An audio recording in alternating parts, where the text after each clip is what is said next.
गणानां त्वा गणपतिं हवामहे कविं कवीनामुपमश्रवस्तमं ज्येष्ठराजं ब्रह्मणस्पत आनशृण्वन्नोतिभिः प्रणो देवी सरस्वती वाजेभिर्वाजिनीवती धीनाम विद्यवतु श्रुतिस्मृतिपुराणानाम् आलयं करुणालयं नमामि भगवत्पादं शंकरं लोकशंकरं गुरुर्ब्रह्म गुरुर्विष्णुः गुरुर्देवो महेश्वरः गुरुः साक्षात् परब्रह्म तस्मै श्री गुरवे नमः। ओम श्री महागणाधिपतये नमः। श्रीमात्रे नमः। सद्गुरु चरणारविंदाभ्यां नमः। हरि ओम। డివోషన్ ట్రీ ప్రేక్షకులకు శరన్నవరాత్రి శుభాకాంక్షలు। ఇక ప్రస్తుత విషయమైనటువంటి సౌందర్యలహరి గురించి మనం చూసుకున్నట్లయితే ఈ సౌందర్యలహరి అనేటువంటిది జగన్మాత అయినటువంటి పరాశక్తి యొక్క విశేషాలను, ముఖ్యంగా ఆ యొక్క జగన్మాత యొక్క శక్తిని గురించి ఈ శంకర భగవత్పాదులు రచించినటువంటి స్తోత్రరాజంగా చెప్పబడుతుంది। ఈ సౌందర్యలహరి గ్రంథం మొత్తము కూడా శక్తి యొక్క పారమ్యాన్ని గురించి తెలియజేస్తుంది। అలాగే శంకరులు రచించినటువంటి మరొక ప్రకరణం శివానందలహరి కూడా అది శివుని దృష్టిలో పెట్టుకుని శివుని యొక్క పారమ్యాన్ని గురించి తెలియజేస్తుంది। ఈయన కేవలము అమ్మవారైనటువంటి ఆదిపరాశక్తి సంబంధించి సౌందర్యలహరి మాత్రమే కాక పరమేశ్వరునికి సంబంధించి శివానందలహరిని కూడా రచించడంలో ఇక్కడ అర్థం చేసుకోవాల్సింది ఏమంటే ఈ రెండింటి కూడా అవినాభావ సంబంధాన్ని శంకరులు మనకి తెలియజేయడానికి ప్రయత్నం చేస్తున్నారు। ముఖ్యంగా ఇక్కడ మనం గమనించాల్సింది ఏమిటంటే శివశంకరుల మధ్య ఈ శివ అంటే శక్తి, శివ అంటే శంకరుడు, వీరిరువురి నడుమ కూడా ఎటువంటి తారతమ్యం లేదు, రెండు ఒకటే అనేటువంటి అభేదాన్ని చెప్పడానికి కోసమనే వీరు ఈ అమ్మవారి పారమ్యాన్ని గురించి వివరించేటువంటి సౌందర్యలహరిని, అలాగే శివుని యొక్క పారమ్యాన్ని గురించి తెలియజేసేటువంటి శివానందలహరిని కూడా రచించారన్న విషయం మనకి గోచరిస్తూ ఉంటుంది। అంతేకాక ఈ శివశక్తులకి యథార్థంగా చూసినట్లయితే ఏ విధమైనటువంటి భేదము లేదు। ఎందుచేతనంటే సృష్టిలో మనం చూసేటువంటి ఈ సమస్త సృష్టి కూడా ఆ యొక్క ప్రకృతి పురుషుల యొక్క కలయిక ద్వారానే వచ్చింది కాబట్టి రెండూ కూడా ఒకటిగానే భావన చేసి అర్ధనారీశ్వర స్వరూపాన్ని మనకు అందించినటువంటి మన యొక్క పురాణాలు చెప్పేది ఏమిటంటే శివునికి శక్తికి కూడా ఎటువంటి భేదము లేదు అనేటువంటి విషయాన్నే అవి చెప్తూ ఉంటాయి। ఇక శక్తి పరతత్వంగా బోధించేటువంటి ఈ స్తోత్ర గ్రంథాలు ఎన్నో ఉన్నాయి, వాటిలో ఈ సౌందర్యలహరి అనేటువంటిది చాలా ప్రశస్తమైనదిగా చెప్పబడుతుంది। ఇక శంకరులు రాసినటువంటి భక్తి రచనల్లో ఈ యొక్క స్తోత్రము తలమానికము అని చెప్పవచ్చు। అంతేకాకుండా ఈ దేవి సౌందర్య సర్వస్వాన్ని గురించి శంకరులు ఈ యొక్క సౌందర్యలహరిలో చక్కగా ప్రతిపాదించారు। ఇది మనందరికీ కూడా ఒక మహాభాగ్యం, అంటే ఒక సంపదను శంకరులు మనకి అందించారు అన్న విషయాన్ని మనం ఇక్కడ గ్రహించాలి। ఇక శివశక్తుల యొక్క అభేదాన్ని వివరిస్తూ ఈ యొక్క సౌందర్యలహరిలోని మొట్టమొదటి శ్లోకమైనటువంటి శివశక్త్యాయుక్త అనేటువంటి శ్లోకాన్ని ప్రారంభించబడింది అని మనకి తెలుస్తూ ఉన్నది। ఇక వైదిక ధర్మము, ఈ హిందూ ధర్మంలో సాధకులు సహజంగా మనకి అవలంబించేటువంటి పద్ధతిని బట్టి భగవంతుని యొక్క రూపము ఇక్కడ మనకి కల్పించడం జరుగుతుంది। మనందరికీ తెలుసు భగవంతుడు ఒక్కడే, ఆయన ఎన్ని రూపాల్లో పూజించబడినప్పటికీ కూడా ఆ భగవతత్వం మాత్రము ఒకటే అని తెలుసు। అంతేకాదు ఆ భగవతత్వం వేరు, జీవుడు వేరు కాదు।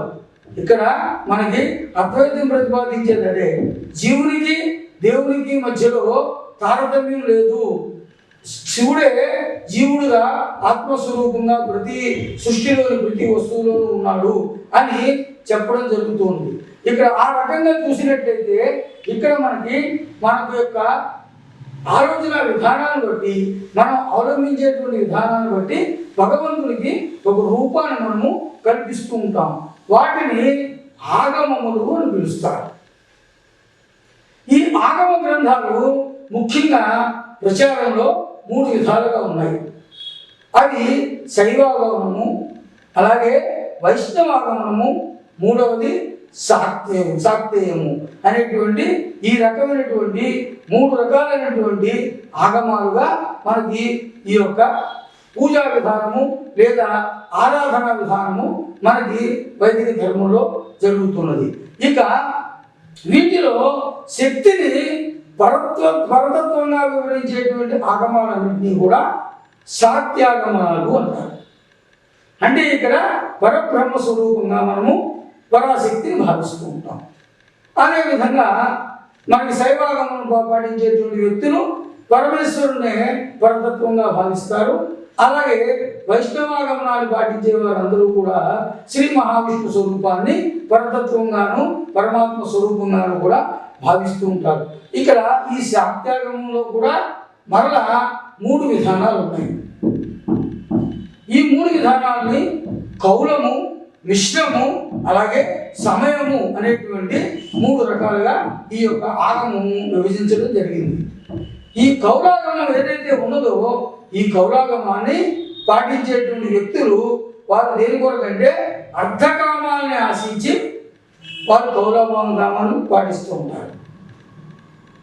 అర్థకామములు అంటే ప్రయోజనము, అంటే ఏదో రకమైనటువంటి ప్రయోజనాన్ని వారు ఆశిస్తారు. అది ధనం కావచ్చు, మరో రకమైనటువంటి వారికి ఏదో ఒక ఐశ్వర్యం కావచ్చు. అలాగే కామం అంటే కోరికలు తీర్చుకునేదానికి అనేటువంటి అర్థము, కామము అనేటువంటి ఈ 2 కారణాల ద్వారా వారు ఈ యొక్క కౌలాచారాన్ని పాటిస్తూ ఉంటారు. ఇక మిశ్రము అనేటువంటి ధర్మాన్ని పాటించేవారు ధర్మ కర్మోపాసన నిమిత్తమై ఈ మిశ్రము అనేటువంటి విధానాన్ని పాటించడం మనం గమనిస్తూ ఉంటాం. వీరు ధర్మాన్ని కర్మాన్ని ఆశించి ఆ యొక్క మిశ్రమాచారాన్ని పాటిస్తారు. ఇక సమయాచార పరాయణులందరూ కూడా కేవలము కైవల్యాన్ని దృష్టిలో ఉంచుకుని మాత్రమే వారు ఈ శాక్త్యాగమనాన్ని పాటిస్తూ ఉంటారు. అంటే వారి దృష్టిలో ఈ యొక్క అర్ధకామములు కానీ ఇతర కర్మలు కానీ ఇవేవి కూడా వారి దృష్టిలో ఉండవు. కేవలము 4వ పురుషార్థమైనటువంటి మోక్ష ప్రాప్తి కోసం మాత్రమే ఈ సమయాచార పరాయణులు అమ్మవారిని ఆరాధన చేస్తూ ఉంటారు. ఆదిశంకరులు ఆ యొక్క సమయాచారాన్ని ప్రతిపాదించినట్లుగా మనకు తెలుస్తుంది. ఈ సౌందర్యలహరి కూడా అమ్మవారిని పరతత్వంగా బోధిస్తూ ఈ యొక్క సమయాచారాన్ని ప్రతిపాదిస్తూ ఉంటుంది. అంతేకాక ఈ సమయాచార పరాయణులు జీవ బ్రహ్మల యొక్క ఏకత్వాన్నే సిద్ధాంతీకరిస్తారు. అంటే ఇందాక మనం చెప్పుకున్నాం, బ్రహ్మము అంటే పరతత్వము, అంటే ఎవరైతే పరమేశ్వరుడు లేదా పరాశక్తిగా మనం భావిస్తూ ఉంటామో అది పరబ్రహ్మము. అలాగే జీవము అంటే మన ఈ సృష్టిలో ఉన్నటువంటి సమస్త జీవకోటిని మనము జీవము అంటూ ఉంటాం. అంటే జీవము బ్రహ్మము వీటికి నడుమ భేదము లేదు అనేటి దాన్ని ప్రతిపాదించేటువంటి అద్వైత సిద్ధాంతానికి సంబంధించిందే ఈ సమయాచారం అనేది. ఈయన ఇక్కడ సమయ అనే దానికి సహా మయ అంటే బ్రహ్మము నాతో ఉన్నాడు అంటే ఒక జీవునితో పాటుగా ఆ పరబ్రహ్మ కూడా ఉన్నాడు అనేటువంటి ఈ యొక్క భావన. ఇంకా చెప్పాలంటే బ్రహ్మము నాలో ఉన్నాడు అని కూడా చెప్పవచ్చు. ఎలాగా? ఆత్మస్వరూపంగా పరబ్రహ్మ మనలో ఉంటాడు కాబట్టి ఆ రకంగా పరబ్రహ్మ వేరు నీరు వేరు కాదు. ఎలాగా? ఆత్మ సంబంధం వరకు మాత్రమే. కేవలం నేను వేరు పరబ్రహ్మం వేరు కాదు, మేమిద్దరం ఒకటే అనుకుని ఈ యొక్క శరీరంతో ఏది పడితే అది చేస్తారంటే కుదరదు. ఇది కేవలం ఆత్మకు సంబంధించిందే. అద్వైత సిద్ధాంతం కానీ సమయాచారం కానీ ఆత్మ పరమాత్మల యొక్క ఏకత్వాన్ని ప్రతిపాదిస్తూ ఉంటాయి కాబట్టి ఇవి ఆ రకంగా మనకి చెప్పబడుతూ ఉన్నాయి. ఇక శివ ఈశ్వరుల యొక్క ఏకత్వానికి సమయాచార పరాయణులు శక్తిని ఉపాసిస్తారు. అమ్మవారిని అలాగే ఆ పరమేశ్వరుడైనటువంటి శివుణ్ణి కూడా ఏకత్వాన్ని వారు సమయాచార పరాయణులు ఆ రకంగా ఉపాసించడం ద్వారా వారు ఈ యొక్క శివ జీవుల యొక్క ఏకత్వాన్ని గురించి వారు ఈ రకంగా ఆరాధన చేస్తుంటారు అని తెలుస్తున్నది. ఇక అతి ముఖ్యమైన విషయం ఏంటంటే ఈ సౌందర్య లహరిలో మనం తెలుసుకోవాల్సింది బ్రహ్మ విష్ణు రుద్రులు ముగ్గురు కూడా రజ సత్వ తమో గుణాలకి ప్రతిరూపాలుగా చెప్పబడుతుంటాయి. అంతేకాక వారి మహిమను ప్రతిబింబించేటువంటి ప్రకృతులు అంటే స్త్రీమూర్తులు ఎవరైతే ఉన్నారో వారే వాణి లక్ష్మి అలాగే పార్వతులుగా పురాణాలు మనకు తెలియజేస్తూ ఉన్నాయి. అయితే ఈ త్రిమూర్తుల యొక్క మహిమను ప్రతిపాదించినటువంటిది వీటికన్నిటికీ కూడా అతీతమైనటువంటి ప్రకృతినే పరాప్రకృతి పరాశక్తి లేదా ఆదిశక్తి అని అంటూ ఉంటారు. అంటే ఈ త్రిమూర్తులు అలాగే త్రిమూర్తులకు సంబంధించినటువంటి ప్రకృతులైనటువంటి వాణి లక్ష్మి అలాగే పార్వతీదేవి ఈ ముగ్గురికి కూడా ఈ అటు త్రిమూర్తులకు వారి ప్రకృతులకి కూడా అతీతమైనటువంటిది. ఈ ప్రకృతుల ద్వారా మనకు తెలియనటువంటి విశేషమైనటువంటి శక్తి ఏదైతే ఉన్నదో దానినే మనం ఇక్కడ పరాప్రకృతి పరాశక్తి లేదా ఆదిశక్తి అని అంటూ ఉంటాం. ఈ పరాశక్తిని ఆరాధించే పద్ధతినే మనకి శాక్తేయము అనడం జరుగుతూ ఉన్నది. ఈ పరాశక్తి ప్రపంచానికి మూల కారణంగా చెప్తారు. అంటే సమస్త విశ్వము కూడా ఈ యొక్క పరాశక్తి నుండే జనించింది అని చెప్పవచ్చు. ఈ పరాశక్తి ఏదైతే ఉన్నదో అది కలిగిన వాడే శక్తుడు అని చెప్పబడతాడు. అంటే ఎవరైతే ఈ ప్రకృతి పరాప్రకృతిని కలిగి ఉంటాడో అతడే శక్తుడు లేదా సదాశివుడు లేదా పరమేశ్వరుడు అని మనం చెబుతూ ఉంటాం. ఈ పరాశక్తి అధీనంలో త్రిమూర్తులు ముగ్గురు కూడా ఉంటుంటారట. ఇక్కడ త్రిమూర్తుల్లో ఉన్నటువంటి శివుడు ఎవరైతే ఉన్నారో ఆయనను పరాప్రకృతి యొక్క ఎవరైతే పరాప్రకృతి అధీనంలో ఉన్నదో ఆ శక్తులుగా మనం భావించడం కుదరదు. ఎందుచేత పరాప్రకృతి ఎవరికైతే శక్తిగా ఉన్నదో ఆ శక్తుడు సదాశివుడు. త్రిమూర్తుల్లో ఉన్నటువంటి శక్తి ఎవరైతే శివుడు ఉన్నాడో ఆయన లయకారకుడు. ఈ ముగ్గురు కూడా త్రిమూర్తులు ముగ్గురు కూడా ఈ సృష్టి స్థితి లయ అనేటువంటి కార్యాలను అమ్మవారైనటువంటి ఆ పరాశక్తి యొక్క శక్తి ద్వారా మాత్రమే నిర్వహిస్తారు. ఇక ఈ సౌందర్య ఏదైతే ఉన్నదో అది మంత్ర తంత్ర యోగ సౌందర్య సమన్వితమైనటువంటి దేవీ స్తోత్రం. చూసారు ఎంత విశేషంగా చెప్తున్నారో. మంత్రాలకు తంత్రాలకు అలాగే యోగానికి సౌందర్యానికి ఈ నాలుగిటికి కూడా ఈ యొక్క సౌందర్య స్తోత్రం ఏదైతే ఉన్నదో అది సమన్వితము. అంటే దీని యందు మంత్రము తంత్రము యోగము అలాగే సౌందర్యము నాలుగు కూడా మిళితమై ఉన్నాయి.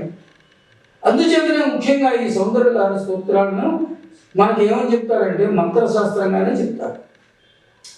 ఎలాగైతే మనకు రామాయణంలో ఉన్నటువంటి సుందరకాండని మంత్రశాస్త్రంగా చెప్తారో అదే రకంగా ఇక్కడ ఈ సౌందర్యాన్ని కూడా మంత్రశాస్త్రంగా చెప్తూ ఉంటారు. దీని యందు ఉన్నటువంటి ప్రతి ఒక్క శ్లోకము కూడా ఒక మంత్రమే. దీని నిత్య పారాయణ చేత మనము అనేక రకాలైనటువంటి ఇబ్బందుల నుంచి దూరం అవుతాం. అది కేవలము ఆ యొక్క ఆదిపరాశక్తి యొక్క దివ్యానుగ్రహంగా మనం చెప్పుకోవచ్చు. ఈ యొక్క గ్రంథంలోని ప్రతి శ్లోకము కూడా మంత్రభూతమని మనం చెప్పుకున్నాం కదా. ఈ గ్రంథాన్ని పూర్తిగా నిత్య పారాయణ చేసినట్లయితే అమ్మవారి యొక్క సంపూర్ణమైనటువంటి అనుగ్రహం మనకు కలుగుతుంది. అది ఆ రకంగా కలగడం ద్వారా మనకి ఏమని చెప్తున్నారు ఇక్కడ 99వ శ్లోకాన్ని ఒకసారి మనం పరికించినట్లయితే మనం ముందు వెళ్తూ ఉంటాం. ఆ శ్లోకంలో ఏమని చెప్తారయ్యా అంటే మనకి విద్యా సంపద కలుగుతుందట, ఐశ్వర్యము కలుగుతుందట, సౌందర్యము కలుగుతుందట, చిరంజీవిత్వం కలుగుతుందట, అలాగే జీవన్ముక్త స్థితి బ్రహ్మానంద స్థితి కలుగుతాయి. చూడండి ఎంత విశేషము. ఈ యొక్క సౌందర్య పారాయణ చేయడం ద్వారా మనకి అల్పంలో మోక్షం కలుగుతున్నది.